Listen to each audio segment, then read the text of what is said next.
You're tuned into our webinar with Danelak, working with an agnostic vessel data platform. Our guest speaker today is Danelak's VP of Revenue, Christian Troy. If you have any questions for him, do leave them in the Q&A section. Here's our CEO, Carl Jeffrey, to start the talk. So our company presenting today, Danelec, does regular surveys of shipping people to find out what you're looking for in maritime software.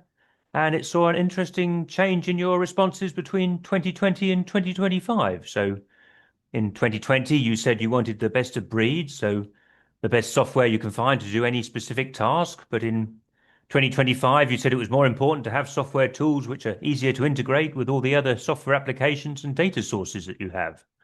The average vessel is now running between 40 and 60 different software applications, Danelec says, and we're finding that most of these don't integrate well. So we could try to find a software company which does everything themselves and they can integrate their own products. Perhaps that was possible in the past, but today it's probably never going to be possible because it might take a decade for a company to get good at doing just one thing. So we need a system which technology people call agnostic. That means it can easily integrate with many different software and data sources to do its analysis, and other tools can easily integrate with its output. So Danelec has been developing its software portfolio with this in mind, particularly around vessel performance. Danelec started 30 years ago as a voyage data recorder manufacturer with 4 employees. And in August this year, the deal for French company GTT to take over was finalized, and that valued Danelec at 194 million euros. And now it's part of GTT Digital. So our speaker today, Christian Troy, is Vice President for Revenue at Danelec. He's also advisory board member at Copenhagen Business School for their shipping and trade program. He previously worked at IBM, Maersk, and Zero North. We'll have a talk from Christian of about 25 minutes, then we'll take your questions. You can enter them in the Q&A box at any time. And I'd like to invite Christian to start your talk.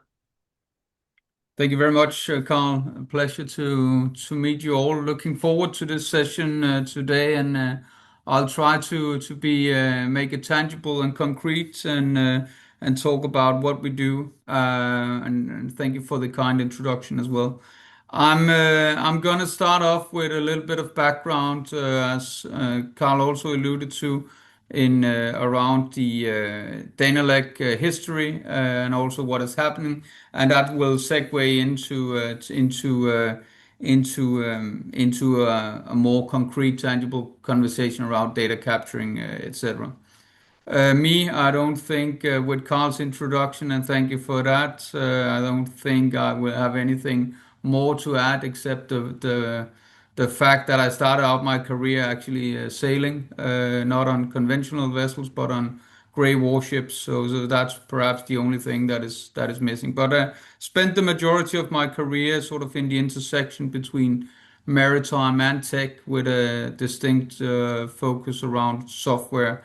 So that is my background. And today I'm going to talk about 3 things. First off, a little bit about Danelec and GTT. Then I'm going to talk about a customer survey that we recently done in Danelec, sort of adding a little bit what is it actually that we see in the market, what are the customers saying, and see if we can spot any trends around that. And then the last things I'm going to talk about is obviously what I like to talk about, and what we often talk about is the high frequency data. And it will be more generic talk around data as a whole, whether it's low frequency or whether it's high frequency. We need to cater for both is of course an important conclusion already to make here in the beginning. But let's get started.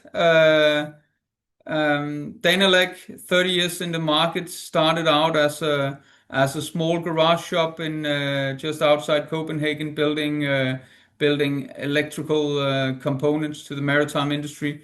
Figuring out in the early 2000s that voyage data recorders was the way to go, and has had a quite interesting journey, a bumpy ride. The first 15, 20 years of its history. But in the last 10 years, it has really been on a growth journey, where we have grown from 30 people to up until the acquisition from GTT, we were 180, and now we are 300 plus in the GTT digital group. We have 200 partners worldwide, which means that we can go on board vessels in any major port in the world. We're covering that globally. We have somewhere between 17 and 18,000 vessels equipped with some of our hardware or software or both. And we are capturing a lot of data from these vessels, as you can see from the number here.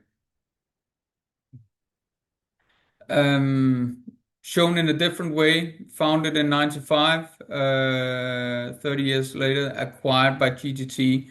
A few acquisitions along the way, both the Kuma acquisitions back in 21, I want to highlight that, bringing the shaft power and really brought us into the performance play and that data points capturing from the shaft power, as well as the data capturing from VDR, was sort of the foundation that we built the data capturing business unit around to begin with. And then, of course, we also acquired the tech stack out of Nautilus Labs in 23, which again gave us an extra layer with AI and machine learning on top of the high frequency data, which for us was a game changer. And as Carl mentioned early on, back in May, it was announced to the capital market that GTT had bought Danelec for 194 million euros.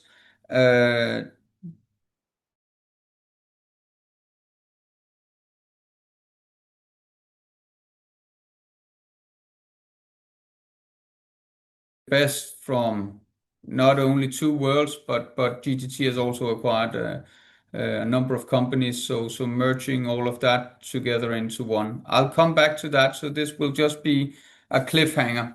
Now, I would rather sort of talk about some of the customer survey and some of the industry insights that we have gotten from our latest survey. Before digging into that, I would like to sort of just set the scene. I presume there are no one in the audience where this is news to, that we are, as an industry, under pressure, both from the governing bodies of IMO in order to reduce our CO2 footprint. Despite the recent development and a little bit of stalling, this will still be sort of our playing field going forward, and it will not go away. On top of that, we have the end customers also asking for greener value chain. It's the IKEAs, it's the Walmarts of the world, and the consumers there, you and me, also wanting to buy greener products, etc. And in that landscape with these two, we have both banks and charters that needs to navigate that. Banks following up with Poseidon principles, more and more signing up to that, offering green loans and issuing green bonds, etc. To the banks, which also means that the ship owners needs to adhere to that. And then we have the charters who are really sort of in the mix and trying to make a business out of that. And of course, that's difficult in an industry where we historically have lived of the arbitrage of not knowing what or knowing more than our counterpart. Then all of a sudden we need to navigate in more transparency in a world where we have to share data, and where, despite what we otherwise think about the CI metric, it is sort of becoming more like the one of the financial KPIs around the negotiations as well. So for sure, interesting time. If we look at sort of the typical cost breakdown of a shipping company, as you see on the right side, and we can argue the numbers, this is merely just to show that what we're up against, and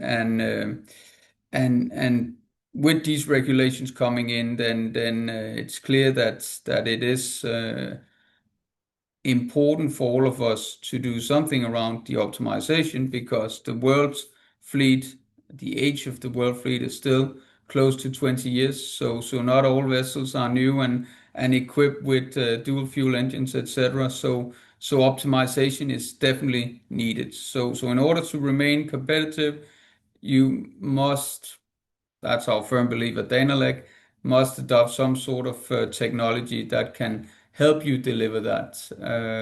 I'm going to come back to what that could be. Another element that is hindering the process is that even when we start collecting data, then either we are capturing too little.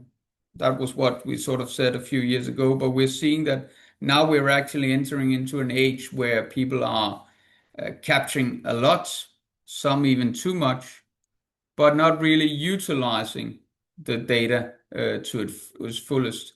So just capturing data won't bring you anywhere. And if you only use 10% of the data for your models, perhaps you're not getting the most out of it. So that's one thing, and then of course it's still a factum that we have a lot of analog vessels also so running around that. So knowing what you need to collect, knowing how you run your business is of course important. No vendor in the market can tell you how to operate your business. No vendor can sort of tell you where you are on the digital maturity. Only you, ship owner, know that yourself. What you can do is you can make an assessment, and we have tried here at Danelec to use this matrix that we're actually using both to talk with our customers to sort of say, where are you today? So what is it actually you want to get to? And many are still at the start of the journey. That really goes for especially non-listed, non-sophisticated customers, which is still the backbone of a lot of the business that is done in the market. So there's nothing wrong. There's nothing saying that you are, just because you're further in the journey, that you're doing a better job. It's just to say you're in a different place. So knowing where you are in this, and then secondly, and even more importantly, knowing where you want to get to is important. And I'll come back to that at the end, what I mean when I say that. Another thing that the study showed was that a lot of people are actually doing something. I also saw last week a lot is happening. I saw Odfjell doing a lot on AI across all divisions, whether it's the merge, whether it's chartering, whether it's operations. They're using AI internally to become better, to become more competitive, but first and foremost to sort of adapt to the new tools that are available and can help you run a better business.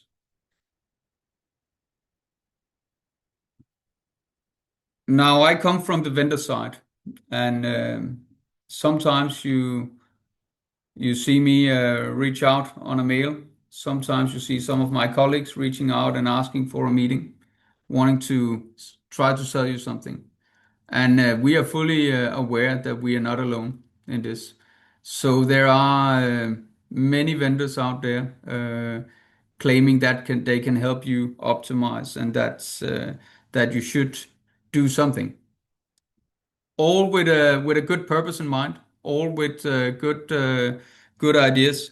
Um, and of course, looking at all these vendors, and it can be difficult when you're running your day-to-day operations to figure out what is the best solution for me. Then I just want to make sure that you, after the session, really think about what I talked about before. the digital maturity and looking at your own company and saying, what is it actually we want to get? Do we need to have the best in class? Do we need to have a point solution that really caters for one need, or do we want something third? I think that's important thing. But I am acknowledging that it can be tricky to take meetings with all vendors around that. You all know that the industry that we have chosen to live in is a complex one. It's a one with a lot of legacy systems. It's one that requires that we awake 24/7, that we cater for the customer's need, etc. And the most important thing is the people on board. Now, typically we have between 40 and 60 digital onboard applications running. That is one of the most important things to cater for, and actually also the one thing that we need to keep in mind when we design applications, both for the shore team as well as the onshore team, that we actually think about what is it that we want to make easier for them. So think about what is it that you need on board, what is important. And then I want to highlight one thing coming back to sort of the many vendors, and that is that for us, it's important that we work together.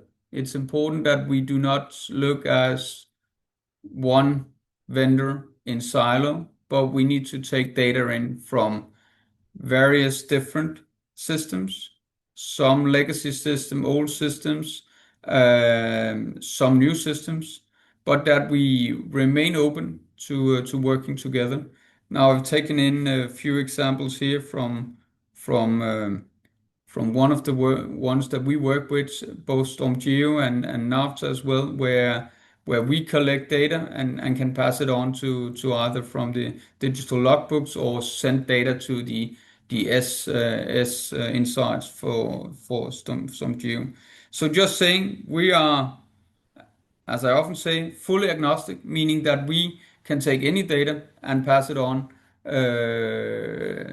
as a data transportation company. And we can, of course, also send it to our own system where we both have a vessel and voyage optimization product. So based on these insights here, you could sort of say what tool should you choose in order to run your digital transformation. The survey that we did had some quite interesting perspectives. And we knew that sort of going in before we sort of started the survey that there was a slight chance or slight change in what we had experienced in the past. So what we're seeing is that across the entire market, all ship owners, whether it's listed or whether it's a small 4-vessel operating ship owner, we're seeing that they are becoming more and more knowledgeable about what they want to have and what they want to implement. Back in 2020, there were a lot of people that were sort of talking about point solution, having one solution that caters for one thing. Today, we're seeing, and we have so in the last year, perhaps two, that we're seeing that more and more are asking for a platform, fully platform that caters from end to end, from the vessel is being delivered from the yard all the way to it's being scrapped in India. So solution taking in something for the commercial team, the charterers, for the crew on board, as well as for the operations, the technical team, and also even part of the bunker universe as well. So that is one of the things where we could that we see. Coming back to sort of where I started off and saying now we're part of Danelec has moved into the GTT world, which also means that we are integrating our offerings together with Ascent Maraka and Vessel Performance Solution going forward.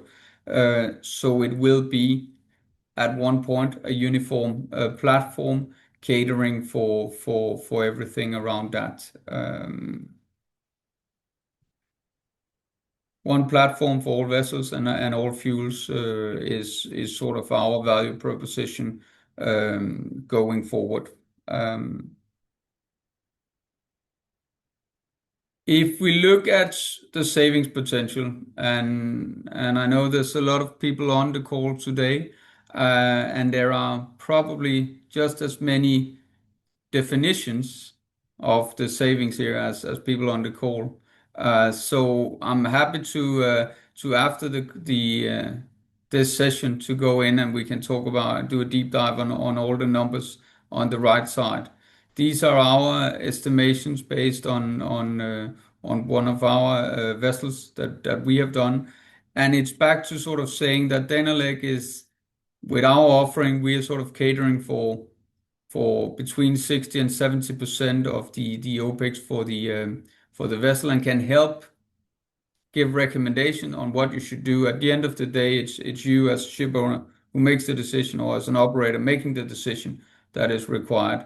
But we can give you the tools, we can give you the data insights. But then again, all of us who's been around more than than a few days knows that it's not an exact science, and that you need to take in many variables in order to do this. So coming back to how do you get started? What is sort of the foundation that you need to have? Important to start, know yourself. What do you already have on board? Is it Noon reports? Then you can build a validation layer on top of that. You can set out rules to help you facilitate that, and you can build from there. You can also slowly move into a hybrid model where you have, perhaps for some of the newer vessels, you can install sensors on board to get that. And together with that, once you have enough data, you can sort of move into the AI world, or into the big data universe, if you want to call it that. But I think it's important, before we talk about AI, that we really talk about data quality, talk about what we have and how can we improve where we are. Then the rest will sort of, once you have a lean and good setup around that, then you can start moving into AI. The good thing for all operating ship owners is, with the whole AI revolution, then you can actually do a lot yourself. The bad thing for people like me is that we have already spent 8 years building AI models for the industry. So of course we don't want to be out of business. So we still expect that with our naval architectural principles, our many years in the market, and the fact that we have spent thousands of hours building the tool, that we have a tool that is better than what you can get from ChatGPT, etc.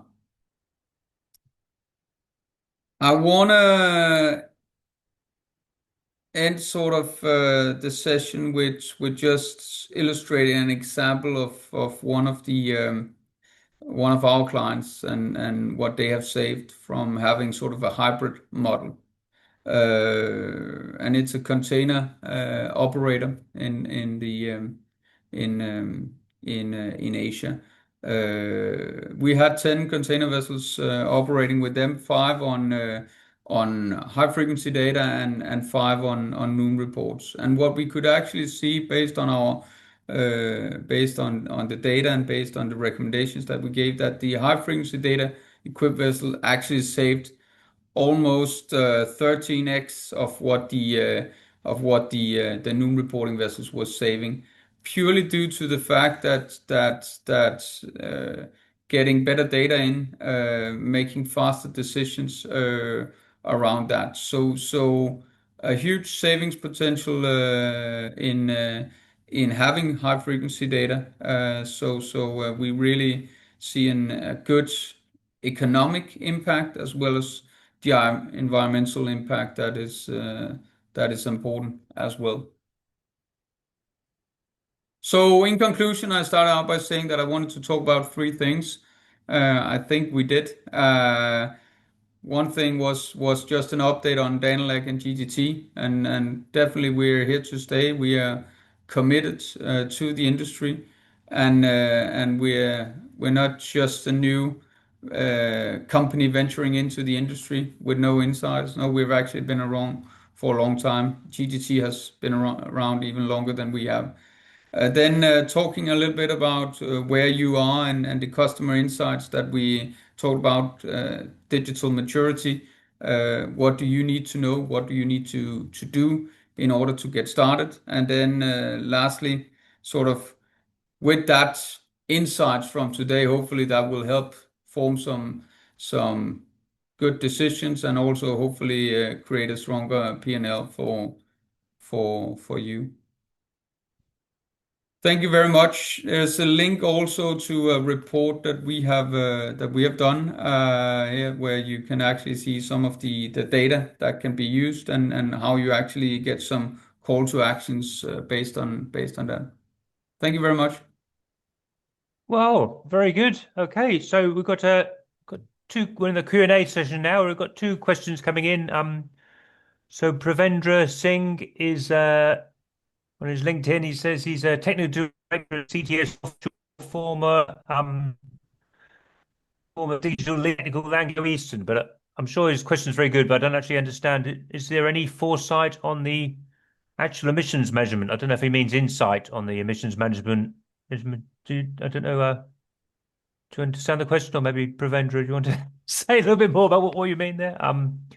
You're saying what's the best way to measure emissions? Is that perhaps the question here? I don't know.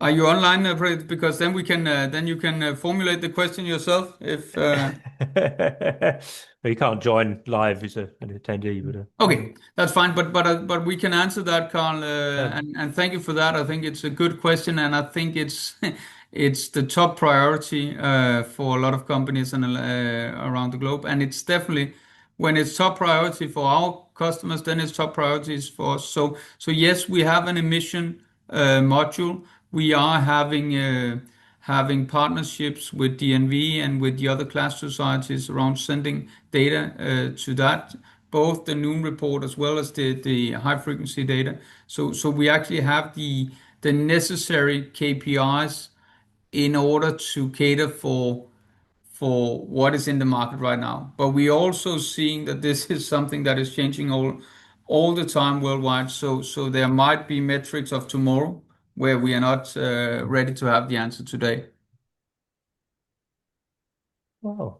So yeah, but the measurement, I guess it's still fuel consumption and position. That's basically what it is, isn't it? Yeah.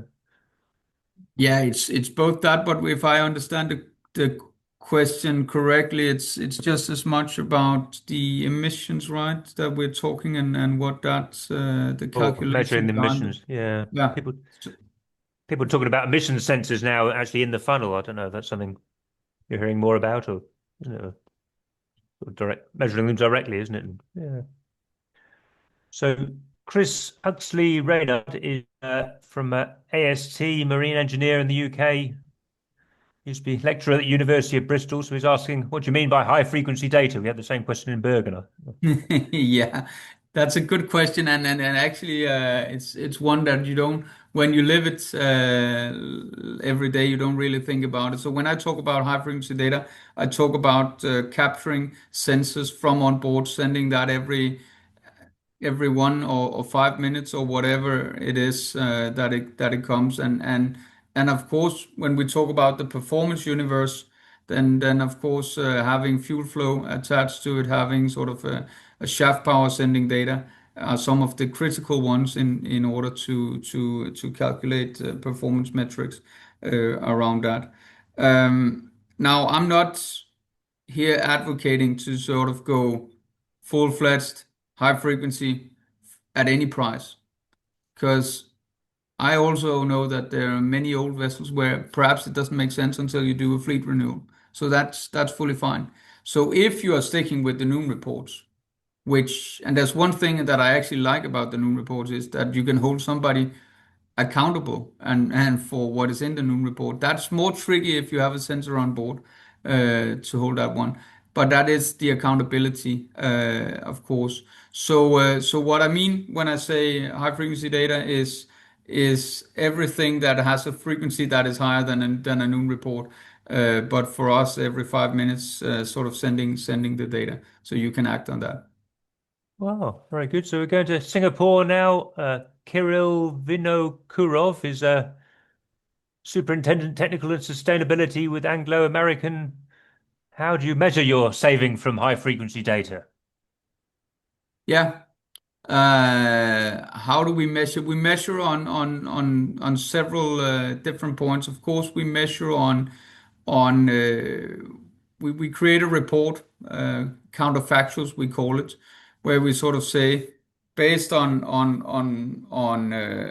what you sailed compared to what our recommendation was based on the data that we got in. Here is what you could have actually saved. It could also be if you followed the recommendation that was given by our team, then you're actually saving that money. And then we measure, of course, the adherence in terms of how is the vessel actually operating compared to what does the data actually tells you. So that's one concrete example around sort of the voyage part of it. We are also measuring on hull and propeller, where the methodology is slightly different because there we are measuring more on what is the cost of propeller cleaning or hull cleaning, etc., taking that into consideration when it was done compared to perhaps waiting too long, etc. So again, as I said, not necessarily exact science, and then I know that there are uh, different opinions about this topic, and also very strong opinions around when you should do it, back to where you're actually trading, etc. So we're putting the data forward and then sort of measuring based on our methodology, which is also which you can see in our system. And then, of course, if there's a customer that says we're doing it differently, then you have all the data and you can calculate it or use the data any way you want. It's anyway your data. Oh, very good. Yeah, we've got a lot of great questions coming in. They're quite heavy, but I think you're up for it, Christian, aren't you? So, Yeah, sure. Amit Mishra is LinkedIn says he's a fleet performance subject matter expert with Shell in London. When you say technical performance optimization, what does that include? How is it different from the other vendors providing similar services? That's a good question. Is it different or is it more of the same? Um, as I just showed on the previous slide, there are many vendors out there. So it's difficult for me to talk about sort of what the other people are coming with in the market. Sort of to be very concrete, then Danelec and Kuma, as well as GTT, has a background as engineering companies with a very, very technical background. VPS, the same. So you could say, if I'm not to talk about what other people are doing, but what we're doing, then it's uh, deeply founded in strong naval architectural principles, together with strong engineering principles in what we are building. So whether it's better and than others, I will let the customers decide. What I can say is that we, of course, are monitoring the vessels that we have on our platform to see what we are giving of value to that, and have close dialogue with customers around that. Yeah, I hope Yeah, that answered. It was a very vague answer. I grant you that. yeah, I was intrigued because you had 96,000 savings from voyage optimization and 120,000 savings from technical performance optimization. And it's not obvious to me what the difference between those is. I suppose with voyage optimization, that's routing mainly, is it? And technical It's mainly routing. So if that was the sort of the question around that, so what are we? So one thing is what route has you have actually taken? That's very given. Around the technical one, of course, when do you do your hull cleaning, etc. What do you need to do in propeller polish, etc. Calculation around that. Then for some of the things where we're sort of looking at the data that we're capturing on board, we're also estimating that there is, and we've done that together with our customers, what is the savings from the technical team actually from having auto-populated data coming in instead of having to fill that out manually, which on average gives 3 hours, I think is around that per week. So those are some of the calculation that has gone into this. Oh, very good. So next question, Gunnar Pritz is a chief technical officer with Miros, which is a Oslo company that does sort of weather wave related information. So that could be something you want to integrate with, but he'd like to know your view on how important you think it is to have high frequency weather data as opposed to low frequency weather data, or yeah, high resolution. People sometimes say, don't they? I mean, I suppose maybe it depends on the where the ship is in the world, does it? Yeah, I think it also depends on what is your business, and so if you're running coastal trade out of the of Brazil, or sailing down the river in intra-Asia, and have many stops at ports, etc., perhaps it's less relevant for you. But if you're doing long hauls cross continent, then it might be that it's a good idea to have something where it's actually populated, and that you have sort of consistency in your data, because there's nothing wrong with the noon reports if the data was just consistent, if we didn't have outliers, etc. So it really depends on how do you run your business, and what is it that you cater for. So it's difficult to say absolute yes or no.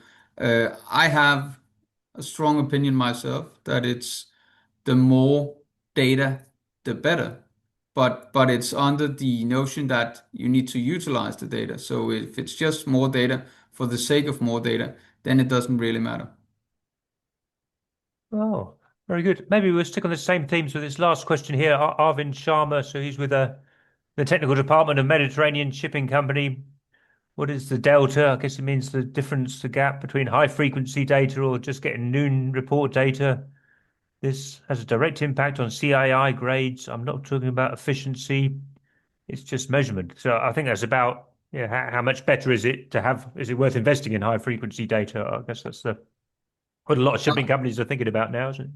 Yeah, I think the example that I showed had a 12, almost a 13x delta between the high frequency and the noon report. So clearly, that was also a good example. There are examples where it's not so good, and I deliberately chose one where we are in the higher end to illustrate that. But for sure, but it can be anything. And we have lived in a market where a lot of people have in the last 5 years come out and say we can help you do 20% savings here, or there's the delta is X plus, or whatever it is. It's difficult to say, because we also know that once in a while unforeseen circumstances give off higher days, etc., that we cannot predict, no matter how good our models are. And it's still, and I have to say that despite being working in a tech company here, it's still important to have good people. It's still important. There are none of the things that I've showed today that can replace good human beings. So stick with those first, and then give them right tools to sort of help execute on the good skills that the people already have. Oh, very good. So we'll go to Singapore now. So Kirill Vinokurov from Anglo American wants to know if you're charging for your API integrations. Yes, we are. We are not doing pro bono. We are not an NGO in that sense. I can say that we're charging less than some of our competitors when it comes to opening up, and we have a lot of history also integrating with all sorts of datas, and are very keen on we're both having partnerships with a lot of people in the market, but we're also very keen to explore more partnerships for the benefit of the customers. So yes, we are charging, and we're charging a little bit on the integration part. We're charging a little bit for the configuration if that is needed, and then for the data sending to others, there's a small API fee as well around that. Yeah, he's also asked, can you give the public key to the customer? So that presumably means the customer is doing all the integration work. If I think, Are you talking feature key here? Because yeah. if we're talking a feature key solution, then we can give that. Then the price is higher than when it's us. If that is what is technically being asked, I'm uncertain. I hope that answers at least. Well, there we go. I'm sure we can take that offline afterwards if you want to. And get it. Yeah, very good. So Feel Kevin free Allen. to, yeah, feel free to reach out afterwards with any sort of technical, or send it to Carl. I'll be happy to sort of come with a deeper dive on both the calculations behind and our belief, but also more technical questions around how we do stuff and what is included and what is not. Yeah, very good. We've got a cybersecurity question next. So Kevin Owl is with a Cyber Owls. Sorry, Kevin Allen with Cyber Owls, a security consultancy owned by DNV. He's asking, how do you see the concept of high frequency data being applied for operational technology, sensor modeling, monitoring? I imagine it's a one-way data flow, so you're not actually touching the sensors remotely, are you? So it must be fairly The robust. sensors we cannot touch remotely. But sorry, what was the question, Carl? Well, how do you see within the cybersecurity context? He's asking, yeah, what's the cybersecurity issues of high frequency data and OT operations technology sensors? Ooh, that's a tough one. Well, there may be no cybersecurity issues at all. Perhaps it's Yeah, if you can't. but I think this is definitely a topic we should not take lightly, because this is definitely an area where we all need to invest more going forward, and we are seeing that some of the vessels are perhaps vulnerable in there.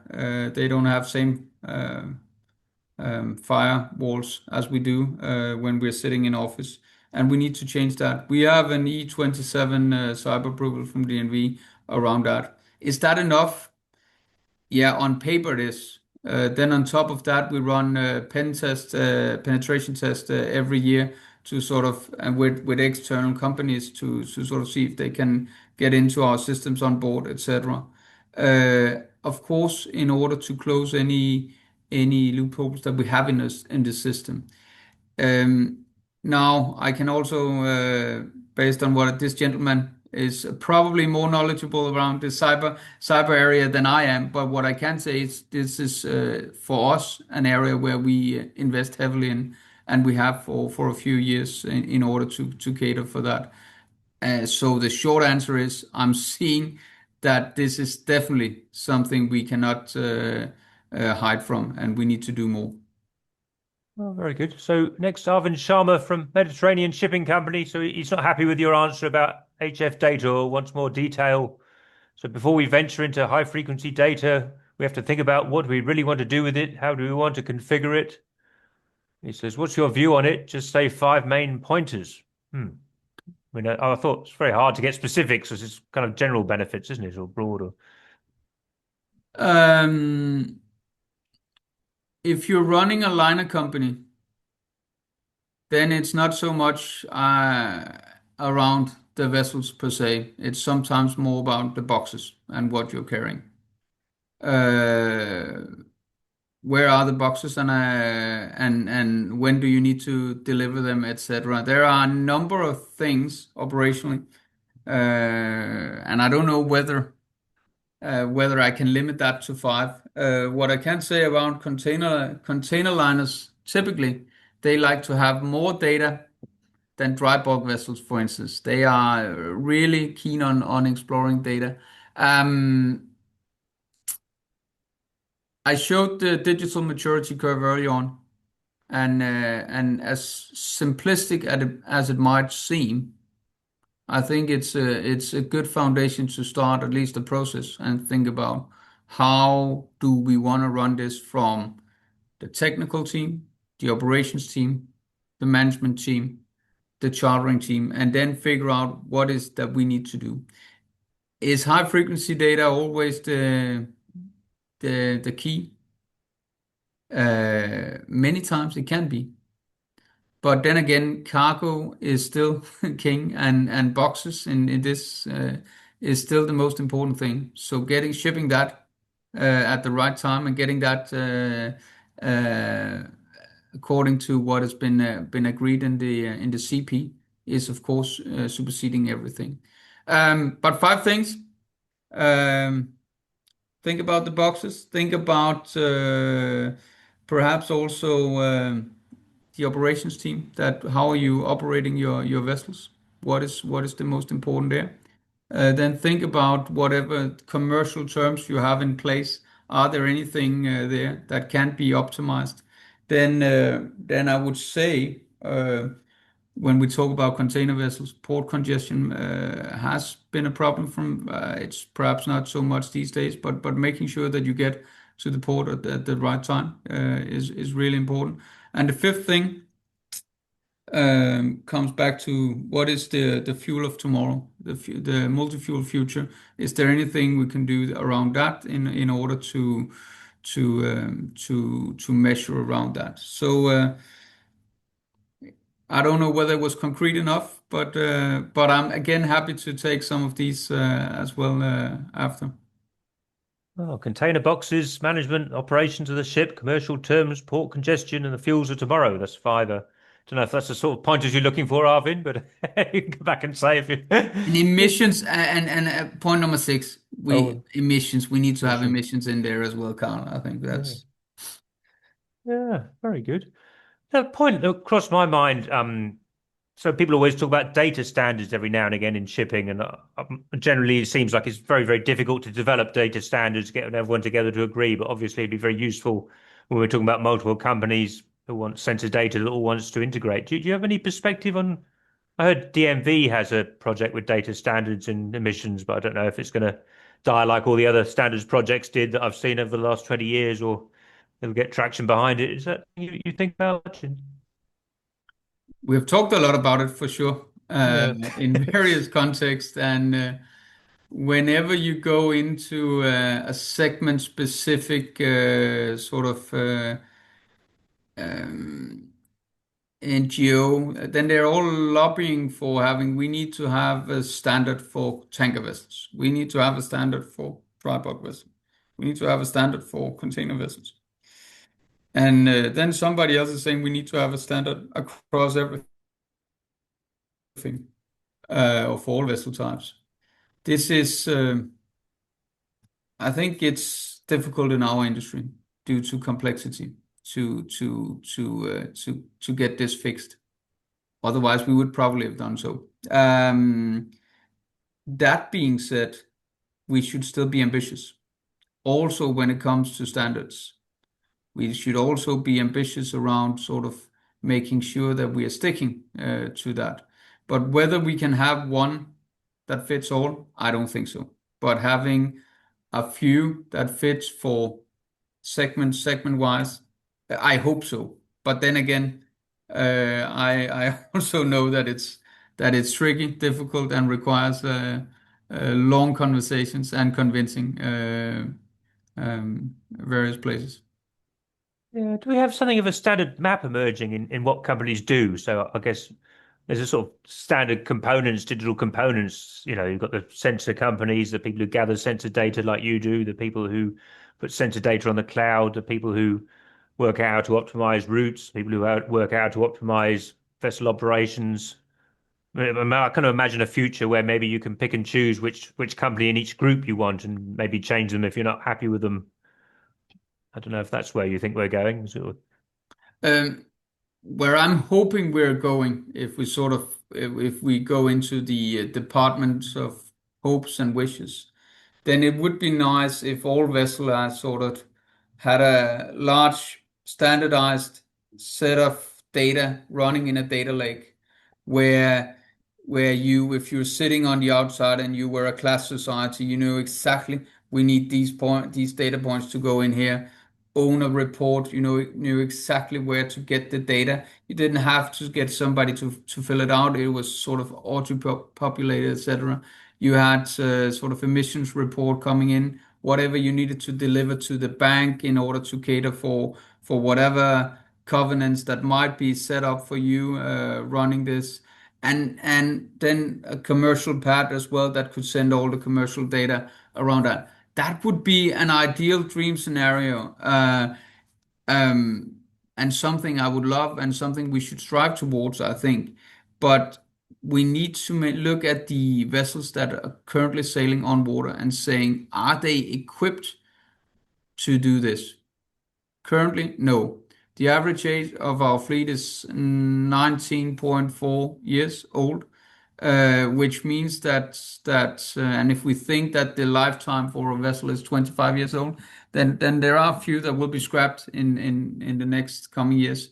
But there are also vessels sailing on the lakes that runs 40 and 50 years.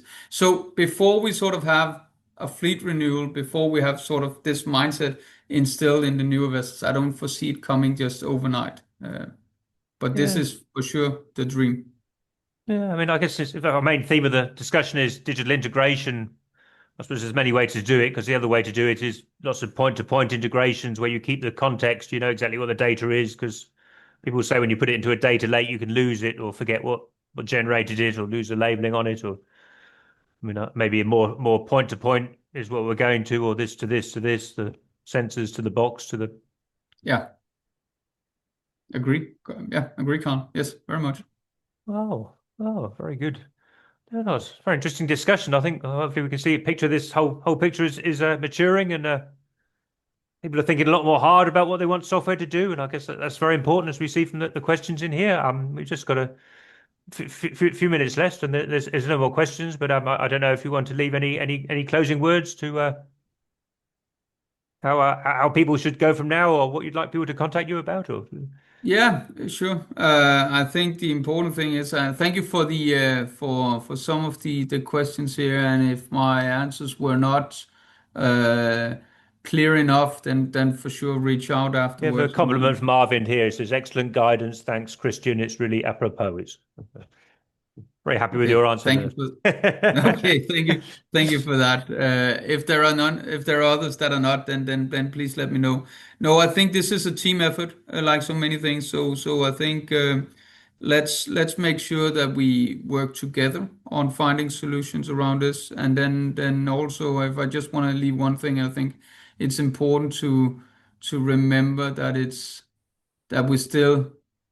It's a dollar-driven industry, so we need to make sure that we're still competitive in the markets. So let's focus on the end customers, and let's then find ways to collaborate across the value chain. I think that's one of the most important thing to leave today with.